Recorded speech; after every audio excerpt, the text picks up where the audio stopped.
ಹಿಂಗೆ ಇದ್ರೆ ಪ್ರತಾಪ್ ಸರ್ ನಮಗೆ ಕೇಕ್ ಸ್ಟಾಪ್ ತಂದ್ಕೊಟ್ರು. ಸ್ಟಾಪ್ ಮತ್ತೆ ಹೋಗು ಪ್ರತಾಪ್ ಮೇಲೆ ಸರ್ ಬರುವಾಗಿಲ್ಲ ಮೇಲೆ ಬರಬೇಕು ಕಾನ್ಫಿಡೆನ್ಸ್ ಬರಬೇಕು ನಿಮಗೆ ಮುಂದೆ ಕಾನ್ಫಿಡೆನ್ಸ್ ಇಲ್ಲ ಅಂತ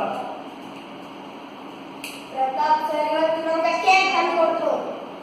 ಪ್ರತಾಪ್ ಸರ್ ನಮಗೆ ಇವತ್ತು ಕೇಕ್ ತಂದ್ಕೊಟ್ರು. ಪ್ರತಾಪ್ ಸರ್ ನಮಗೆ ಇವತ್ತು ಕೇಕ್ ತಂದ್ಕೊಟ್ರು. ಪ್ರತಾಪ್ ಸರ್ ನಮಗೆ ಇವತ್ತು ಕೇಕ್ ತಂದ್ಕೊಟ್ರು. ಪ್ರತಾಪ್ ಸರ್ ನಮಗೆ ಇವತ್ತು ಕೇಕ್ ತಂದ್ಕೊಟ್ರು. ಪ್ರತಾಪ್ ಸರ್ ನಮಗೆ ಇವತ್ತು ಕೇಕ್ ತಂದ್ಕೊಟ್ರು. ಪ್ರತಾಪ್ ಸರ್ ನಮಗೆ ಇವತ್ತು ಕೇಕ್ ತಂದ್ಕೊಟ್ರು. ಪ್ರತಾಪ್ ಸರ್ ನಮಗೆ ಇವತ್ತು ಕೇಕ್ ತಂದ್ಕೊಟ್ರು. ಪ್ರತಾಪ್ ಸರ್ ನಮಗೆ ಇವತ್ತು ಕೇಕ್ ತಂದ್ಕೊಟ್ರು. ಪ್ರತಾಪ್ ಸರ್ ಇವತ್ತು ನಮಗೆ ಕೇಕ್ ತಂದ್ಕೊಟ್ರು. ಪ್ರತಾಪ್ ಸರ್ ನಮಗೆ ಇವತ್ತು ಕೇಕ್ ತಂದ್ಕೊಟ್ರು. ಪ್ರತಾಪ್ ಸರ್ ನಮಗೆ ಇವತ್ತು ಕೇಕ್ ಒಬ್ಬನೇ ಮಾಡ್ಬೇಕು ಅಂತ ಹೇಳಿದ್ದಾರೆ ಅದಕ್ಕೋಸ್ಕರ